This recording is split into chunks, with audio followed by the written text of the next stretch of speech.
Story 1, make time. If someone wants to spend time with you, do whatever you can to spend time with them. If you cannot, then schedule a time when you can. I have stage 4 cancer, and too many people do not understand the importance of making time. Story 2, don't walk in the middle of the path, and don't stand right in front of the elevator door. Basically, make space for others. You don't live on this earth alone. I get irrationally angry at people who walk right down the middle, especially when they zigzag. Like, they're just living their life, but I'm livid. Gotta work on that. Meanwhile, I'm skulking down the edges like a creeper. Story 3. For me, if I borrow something from someone, I always return it in better condition than I got it. Like if it's a book, I'll toss in a new bookmark, or if it's a car, I'll fill the tank a little. Most people just hand stuff back like, here, same as before. But I don't know, it's just a thing I do. Story 4. Don't lie or make things up. Just be honest, preferably kindly honest. For example, a friend asked me to go watch races at the car track, and I told them I wanted to because I like spending time with them, but I absolutely did not want to go at all. And I didn't. And we are still friends because we can be honest. Story 5. To look around and be aware when in public. So many people just stop in the middle of the street or don't look around them when they start walking or change direction. It's actually baffling how many people seem to lack awareness in that way. Also, awareness of any risks. For example, I see a lot of people staring down at their phone while walking or wearing 2 earphones or headphones. You may as well just glue a sign to your head saying, "Easy target. Rob me." I'm always aware of what's around me and who's around me. So to see so many people completely oblivious to their surroundings is worrying. Story 6. My rule for myself is that if I can't afford to pay for something in cash, then I'm not putting it on a credit card. It's kept me out of debt, and I have a stellar credit rating. Story 7. No one out in public, and I mean absolutely no one, wants to hear anything going into or coming out of your phone. Turn it off, put it away, or at the very least, go someplace at least semi-private to watch your videos or talk about Aunt Juanita's sciatica. Story 8. A prank or joke is only funny if the target of said prank or joke is also going to think it's funny. Otherwise, it's bullying, and I don't want to be a bully. Story 9. Don't talk negatively about someone who isn't there to defend themselves.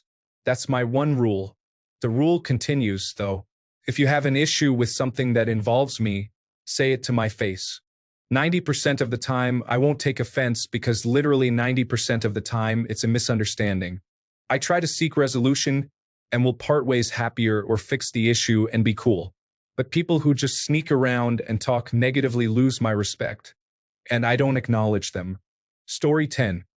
Always treat people the way you would like to be treated. The only exception is people who are being harmful to you or others. I don't understand people who are just horrible to others for absolutely no reason. I always put myself in the other person's shoes and think about how I would feel if I were them and I were being treated like that. Story 11. I don't sit on my bed with outside clothes. I commute and go to the gym, so I know where my clothes have been. Therefore, I can't allow myself to sit naked on the same bed that touched those dirty clothes. Story 12. A couple of years ago, I decided to stop killing spiders. Spiders cannot help that they are spiders, and they are only trying to live their best lives. They are mostly harmless and they kill actual pests like houseflies. People look at me like I am crazy when I tell them that. Story 13. What's with all these good sensible rules? We need some arbitrary nonsense. Mine is never date a girl with the same first name as one you've already dated. Literally no reason. I'm not superstitious. I don't think anything bad will happen. I just won't do it. Yes, I've turned down girls I really liked before because of this. Story 14. No drama or toxicity, none at all. I do not tolerate hidden agendas, pettiness, or snooping. I am in my 40s, and it has been a difficult journey to get where I am today, both mentally and physically. I have worked hard to build my life and overcome all the obstacles that have been thrown my way. Yet, every once in a while, there is someone in my life who tries to involve me in all sorts of drama, believing they have the right to do so. Cue my extended family for reference. I never answer the phone anymore. Story 15. Don't be greedy. I do my best to only use and take what I need and give what I can, but those around me seem to just want more and more, even if they don't need it. It's slightly annoying. Story 16. Always go to the bathroom when there's one available. Be kind. They're most likely not mad at you. They're just frustrated. You don't know what's going on in their life or what kind of day they're having. Besides, being kind either helps them calm down or makes them feel bad afterwards for being unkind to a person who was just trying to be kind. Be honest, but not in a hurtful way. There are a million different ways to express something, and there's no reason to be rude. Just say no if you don't want to or don't have the energy or motivation. It's okay to say no, and you don't need to have an excuse or try to talk yourself out of it. Just say no. It doesn't matter if they get mad. It really doesn't. Story 17. If I go out to eat and there are problems such as poor service or bad food, I just don't come back to that place. I don't complain or ask to talk to a manager or leave a bad review or a bad tip. I just don't give them any more money.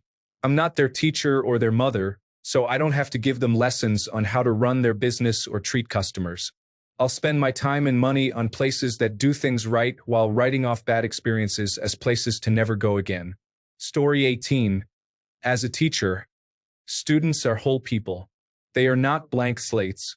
They notice more than you know. They lead interesting lives, every bit as important and rich as yours. They have rights and feelings, and those feelings are important. Even good kids have bad days, just like adults. Kids benefit from structure but also require leniency. Teenagers look like little adults, but they are still kids and they need emotional support. Story 19. Treat people like you want to be treated. Pick up your feet when you walk. If you cook, clean up after yourself. Close the bag of cereal. Rinse the sink after you brush your teeth. Take hair out of the drain. Looking at my sisters. Wipe the toilet seat. Looking at my brother. Story 20. Be aware of your surroundings. It's not just a safety thing, but also about ensuring you aren't blocking the aisle at the grocery store or having a loud conversation in a quiet place. To me, it's common courtesy. Story 21. Respect is not earned. Disrespect is earned. We should all start with a basic human level of respect for everyone we meet. Now, if someone is unpleasant, then they have potentially earned disrespect. But we should not start with disrespect and then fight and claw our way to respect with each other. Let us start on good terms and then change the relationship if it is warranted. Story 22. Don't be a one-upper. Let people share their stories and experiences without overshadowing them. I'm the type of person who naturally wants to share a similar experience just to let them know I relate or am listening, but a lot of people can misinterpret those intentions. I've realized that people like to talk about themselves, so I just let them shine. Story 23. Give everyone a basic level of respect, but do not take nonsense from people. You can be a nice person without allowing yourself to be abused or being scared to stand up for yourself. Story 24. Be honest with yourself and let your true self out. It's okay to be weird. Some people will think you're strange or immature, but that is their problem. To quote the movie Step Brothers, keep your dinosaur. Obviously, stop doing this when needed, but for the most part, just be weird and surround yourself with others who match that weirdness. Notice how people above 70 are either strict and boring or goofy and silly. Be the second group and practice it so when you're 70, you're not the first group. Story 25. My 100-year rule. If it isn't going to matter in 100 years, then it probably doesn't really matter that much right now. No matter how much I want it to, it's for when I get bent out of shape over something trivial or something important to me but no one else. Story 26. No matter how abbreviated or quick of a message you type, don't mess with name capitalization. It's the one thing I'll always either get right or go back and edit. Story 27. Sleep on it. I can't stress this enough. I used to be so impulsive with my decisions. I would make a decision right away based on what I was feeling, not on what was rational. So my new rule of life is to sleep on it, whether it is a good thing or a bad thing. Story 28. Don't care about the little things in your life. It's never good for your personal health and peace. I'm impressed by the number of people mad because someone is walking too slow and blocking the street, or upset for months because someone said something you disapprove of, etc. Story 29, 1. If someone says no to an offer or invitation the first time, do not keep asking unless they explicitly said that they may change their mind in the future. If someone is childless, do not ask them when they're going to have kids. Either they don't want kids or they can't have kids. It's none of your business. Story 30. Just some basic things. If somebody puts their blinker on, let them in. When leaving a parking space, do it quickly. Do not wait around. Wave hello to neighbors. If somebody makes a mistake driving, give them the benefit of the doubt. Story 31. I don't know if it's much of a rule per se, but it's helped me deal with embarrassment, including secondhand and social phobia or agoraphobia to some degree. Whenever someone else does something embarrassing, people seem to experience secondhand embarrassment. I remind myself that it's not me in the embarrassing situation. I'm not involved, so why would I feel anything? A similar thing happens with embarrassing memories that keep people up at night. Granted, I still can't sleep, but it's not because I keep remembering stupid things I did. I just remind myself that I'm not in that moment anymore, and feeling embarrassed about it does absolutely nothing. There's no point in feeling embarrassed like that, so I don't. When I'm out and there are people, I get this feeling that I'm being suffocated. It feels like everyone is judging me, and every time people talk, it feels like it's about me, and I get more anxious and panicky. To make it easier for myself, other than hiding my face as much as I can, I try to imagine myself being in a video game and that everyone around me is a non-player character. They have fixed paths and dialogue, and they don't judge. They don't think about me and only do what they're supposed to do per their code, and that doesn't necessarily involve me. This video game mindset has helped me a lot because I used to not be able to go anywhere by myself due to the constant feeling of being watched and judged. It's easier now. I have other help too, like anxiety medication and headphones to kind of seal myself off from the world and focus only on my tasks and the music. Story 32. No one cares how good you are at a certain thing. Don't go bragging about your achievements or telling stories people have little to no connection to. For example, someone says, "Hey, look at this castle." And you go on telling people about how you or your friend did something in a completely different place that the people you're with have no connection to. Story 33. The only way I won't keep a promise is if I'm dead. I also don't bring up any problems I have to anyone who can't help me solve them because I figure people have enough to deal with on their own already, and I don't want them to have to think or worry about two people unnecessarily. Story 34. When able, I always pick up trash I see on the ground, especially indoors. Of course, littering or discarding waste where it shouldn't be is just wrong regardless. For me, I have such a deep loathing of people who just don't give a single moment of consideration about cleaning up after themselves because it's not my job or problem. Story 35. If someone is doing me a favor for free that I couldn't do myself, I don't complain about how it's done. For example, if I'm being driven somewhere because my car is unavailable, I don't critique any of their driving. Story 36. Pick up at least one piece of litter while walking or hiking. I figure if everybody were to pick up one piece, our place would be a lot cleaner. Unfortunately, people will always litter, so this is my individual solution. Story 37. Never ever say, "I told you so." That person knows you did. Don't add to the humiliation by gloating. This goes for children too. If you want your children to hate you, always let them know that you know better than they do. Story 38. Don't mix work with pleasure. And don't be nosy about work people's personal lives. If it doesn't affect you, you don't need to know.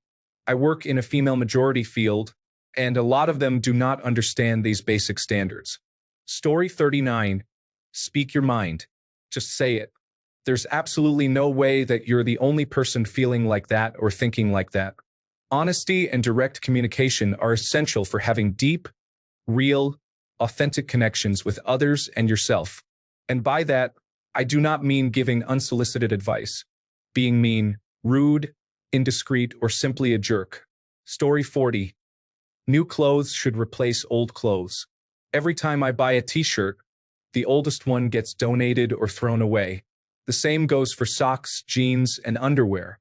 It might be a minor rule in the scheme of things, but sometimes it causes me to second guess whether I need that shirt. Story 41. If you see a car parked in the very back of an empty parking lot, it doesn't matter if it's a Geo Metro or an Italian car that I don't even know how to pronounce. It is not an invitation for you to park right next to them. Story 42. If I am going to like you less by reading what you post, I am going to hide your posts so I can honestly be glad to see you in person. I do it early as a kindness for us both, not an act of anger. Story 43. Give people an out. If I am asking someone to do something, I will provide them with an easy way to say no. Even if I am on the phone with someone or in a meeting and I know we are running a little long, I will start adjusting my responses so I am not bringing up new topics and making sure there are moments that feel like closure. If we keep talking, great, but I never trap anyone in a conversation with me. Story 44. To give compliments to strangers where appropriate and possible. Examples. I love your boots, you handled that customer so well, you have a warm presence, you're so kind, your outfit is cute, you have a nice smile, I love your hair color, your shirt has a cool pattern, you sing well, and so on. It feels so good seeing a stranger light up when complimented. And it takes just a second.